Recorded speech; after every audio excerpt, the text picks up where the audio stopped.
Assalamualaikum warahmatullahi wabarakatuh. Halo guys, kembali lagi ya pada pembelajaran biologi yaitu pola pewarisan sifat pada hukum Mendel. Nah, yang pertama kita mulai dulu dari persilangan monohibrid. Ya, kita mulai dari hukum Mendel 1 yaitu persilangan monohibrid, di mana bunyinya adalah dua alel untuk suatu karakter yang terwariskan yang kita sebut sebagai gen akan bersegregasi atau memisah selama pembentukan gamet dan akhirnya berada dalam gamet-gamet yang berbeda. Nah, untuk hukum Mendel 1 dikenal sebagai hukum segregasi ya atau pemisahan gen yang sealel. Di sini kita bilang gen berarti adalah suatu karakter yang terwariskan. Dimulai dari percobaan Mendel yang pertama ya, di mana untuk hukum 1 Mendel diperoleh dari hasil perkawinan monohibrid, artinya dengan persilangan dengan satu sifat beda. Nah, Mendel melakukan persilangan yaitu antara tanaman ercis biji bulat dengan biji yang berkerut. Satu sifat ya, bulat dan kerut. Nah, setelah disilangkan ternyata hasilnya semua keturunannya berupa tanaman ercis biji bulat. Nanti ada persilangan antara F1 yang akan menghasilkan F2. Namun sebelumnya silahkan disimak video berikut. Untuk memahami pola-pola identitas, mari kita belajar untuk istilah-istilahnya. Ya, untuk P sama dengan kita sebut sebagai parental atau disebut sebagai induk. Kemudian untuk G sama dengan gamet. Kemudian untuk F sama dengan filial atau kita sebut sebagai keturunan atau disebut juga sebagai anaknya ya. Ada filial 1 berarti keturunan ke-1 dan ada filial 2 berarti keturunan ke-2. Kemudian ada genotip. Genotip itu sama dengan sifat yang tidak tampak. Sifat yang tidak tampak berarti gen ya. Kemudian ada fenotip. Fenotip adalah sifat yang tampak. Nah, istilah-istilah ini digunakan ketika kita sedang mengerjakan soal. Contoh, sifat fenotip yaitu keriting. Keriting bisa ditulis G-nya ada K besar itu keriting. Kemudian bisa K besar atau K besar K kecil. Berarti lawannya lurus sama dengan K kecil. Ini namanya penulisan genotip. Genotip keriting. Kemudian genotip keriting juga dan genotip lurus lawannya. Kemudian kita akan mengenal sifat dominan. Dominan adalah sifat yang menang. Sifat yang menang berarti selama ada gen itu sifatnya menang. Contoh, kalau K besar adalah keriting, selama ada K besar maka sifatnya keriting. Sedangkan resesif adalah sifat yang kalah. Berarti kebalikannya ya. Oh, berarti lurus itu K kecil karena K besar keriting. Kemudian kita akan mengenal lagi istilah yaitu untuk homozigot, heterozigot, dan resesif. Nah, homozigot dominan. Dari kata-kata homozigot berarti sama dan dominan berarti dimiliki oleh sifat dominan yang genotipnya sama. Contohnya ini, K besar, sifatnya dominan, kemudian sama homozigot. Ada juga heterozigot. Heterozigot berarti dia memiliki dua sifat. Ada yang dominan dan ada yang resesif. Kalau ada sifat heterozigot berarti tetap sifatnya dimenangkan oleh yang dominan. Ini keriting ya, tetap ya, hanya keriting heterozigot. Kemudian ada contoh homozigot resesif. Homozigot resesif berarti genotipnya sama tapi sifatnya yang kalah, yaitu K kecil. Nanti kita akan mengenal istilah ini dalam mengerjakan soal. Contohnya adalah untuk contoh persilangan monohibrid. Contoh soalnya ada tikus hitam yang sifatnya dominan disilakan dengan tikus putih yang sifatnya resesif. Yang ditanya bagaimana keturunan F2-nya. Kemudian tentukan genotip dan fenotip F2-nya.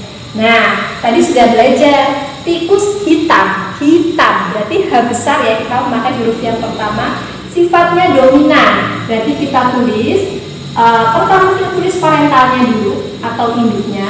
Hitam dominan, H besar. Kemudian disilakan dengan tikus putih yang sifatnya resesif, berarti lawannya H kecil. Kemudian gamet yang dimiliki ada berapa? Ada 2 ya, H besar dan H besar. Di sini juga ada H kecil dan H kecil. Kemudian F1-nya keturunannya disilangkan H besar dan H kecil. 100% H besar H kecil. Berarti ini sifatnya apa? Selama ada H besar, sifatnya tetap hitam. Keturunan pertama sifatnya 100% hitam. Nah, yang ditanya keturunan F2. Kalau keturunan F2 selama tidak ada ketentuan disilakan dengan yang mana, maka F2 adalah dari perkawinan F1 dengan F1. Berarti gimana? F1-nya tadi induknya H besar H kecil, kemudian dinikahkan dengan H besar H kecil. Hitam heterozigot dinikahkan dengan hitam heterozigot. Ini untuk parentalnya ya. Nah, pada saat untuk F2. Kemudian gametnya ada apa aja ini? Ada H besar, ada H kecil. Di sini juga ada H besar dan ada H kecil. Kemudian filialnya gimana? Filialnya tinggal disilangkan saja. H besar dengan H besar, H besar dengan H kecil. Kemudian sama ya, H besar dengan H kecil, dan ada H kecil dengan H kecil. Nah, kemudian yang ditanya adalah tentukan genotip dan fenotip pada F2-nya. Untuk genotip G-nya, gen hitam berarti karena hitam sifatnya dominan, selama ada H besar berarti dia hitam. Ini hitam ya Mbak ya. Hitam yang homozigot, ini hitam yang heterozigot, sedangkan ini putih. Nah, perbandingan genotip berarti H besar banding H besar ada 1, kemudian H besar H kecilnya ada 2, H kecilnya ada 1. Untuk genotipnya sama dengan 1 banding 2 banding 1. Sedangkan untuk fenotip itu tidak melihat gen. Yang penting hitam, entah itu genotipnya mau seperti apa, yang penting gennya seperti apa, dia yang penting warnanya hitam ya. Nah, hitamnya ada berapa? Hitamnya ada 3, berarti untuk fenotip perbandingannya 3 banding 1. 3-nya hitam, kemudian 1-nya putih. Nah, ini contoh persilangan monohibrid. Nah, setelah melihat video tadi, maka kita ulangi lagi ya. Untuk konsep hukum satu Mendel, yaitu setiap gen yang terdiri dari sepasang alel sejenis atau berlainan, masing-masing alel terdapat pada lokus dari kromosom tertentu. Nah, di sini kalian lihat gambar ya, ada pasangan kromosom homolog. Contoh kalau di sini untuk alel biji bulat dengan alel biji keriput. Nah, untuk alel biji bulat dan alel biji keriput merupakan 2 variasi DNA yang terdapat dalam lokus bentuk biji di salah satu kromosom tanaman. Di sini ya bisa dilihat ya. Jadi kalau kita lihat lokus, nah di situ tempatnya gen. Kemudian konsep 2 Mendel adalah untuk setiap karakter atau sifat organisme mewarisi 2 alel, salah satu dari masing-masing induk. Nah, konsep 3 Mendel Jika dua alel pada lokus berbeda, maka salah satunya adalah alel dominan dan alel resesif. Tadi sudah dibahas ya, apa itu dominan dan apa itu resesif. Dan yang terakhir untuk konsep 4 atau hukum Mendel 1 itu sendiri adalah dua alel untuk suatu karakter terwariskan atau gen akan bersegregasi atau memisah selama pembentukan gamet dan akhirnya berada di dalam gamet-gamet yang berbeda. Adapun kesimpulannya adalah sebagai berikut. Untuk kesimpulan dari perkawinan monohibrid, ternyata semua individu F1 akan memiliki sifat yang seragam.